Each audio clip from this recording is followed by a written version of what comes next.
Pag-usapan natin ang pagiging artista. Kanina sinabi mo that you were not encouraged. I mean, Papa didn't encourage you to be an actor. But fast forward to today, naging komedyante ka. One of the most in-demand, if not the most in-demand villain, kontrabida in the history of Philippine cinema, ang iyong ama. Deliberate yung pagiging komedyante?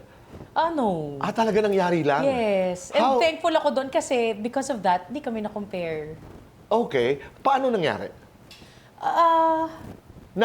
Binigyan ka lang talaga ng mga roles? Or Yes, did you start Tito comedic Boy. roles in theater? Hindi Siguro kasi sa Pilipinas, pag mataba ka, kailangan nakakatawa ka.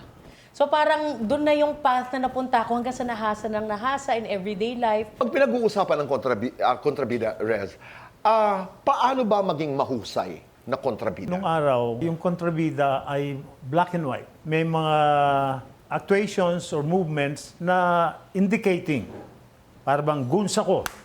Ganyan. That's the physical side to it. Yes. Matapang ako. Ano ba? Ganon. Napaka-external. Alright. Ako umabot na dun sa point na iba na yung sistema. Kailangan na internalize mo. It should be within you at hindi makikita sa body movement, kundi kahit sa mata lang makikita mo na kontrabida siya. Napaka-nuanced na, no? Pag nag-uusapan ng acting. Ito na may nagsimula sa sa inyo. Because hindi na lamang yung pag-kontrabida, sumigaw ka. Kasi, di ba dati, pag sinabi mo, may boses eh.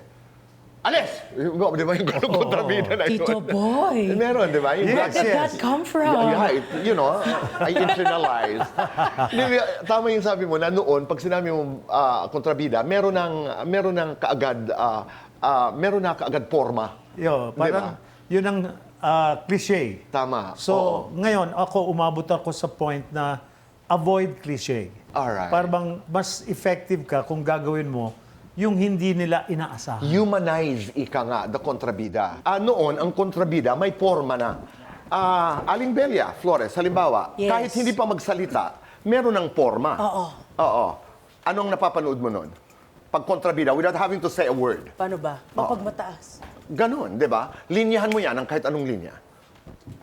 Ang kapal ng mukha mo! Kakatakot, tama. Kasama yung mata, di ba? Ang forma, ang Gumagano. boses, i-modulate mo nga yun. Okay, Odette Can. Okay. Buntis ka ba? I love you, Tita Odette. I love you, Odette. Oo, ganon. Nagkontrabida ka na? Yes. Oh, paano mo inatake?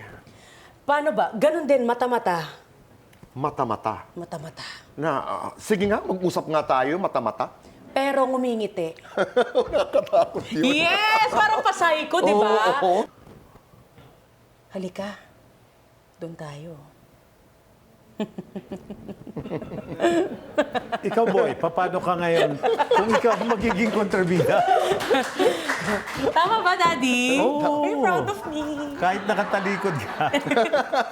Ako, bigyan mo ako ng direksyon, Red. Okay, go, Daddy. Susubukan ko. Sige. Hindi, tayo pa rin na magka-eksena. Okay, okay. Direktor ang daddy mo. Kontrabida ako. Okay. Palalayasin mo siya, pero hindi mo pagagalitan. Ate, sorry. Sorry, hindi ko sinasadya. Lumayas ka. Lumayas ka. Hindi ko sinasadya. Lumayas ka. Ate! Lumayas. Ate! Layas! Dad, she's fighting me again! hindi ako masyadong effective. Please. Hindi, nakakatakot nga. Actually, hindi naramdaman ko yung Tito Boy. Talaga? Naramdaman ko in fairness. Ako naman kinakabahan ako. Naiiyak na ako. Kinakabahan ako. I'm in the presence of the great Rez Cortez.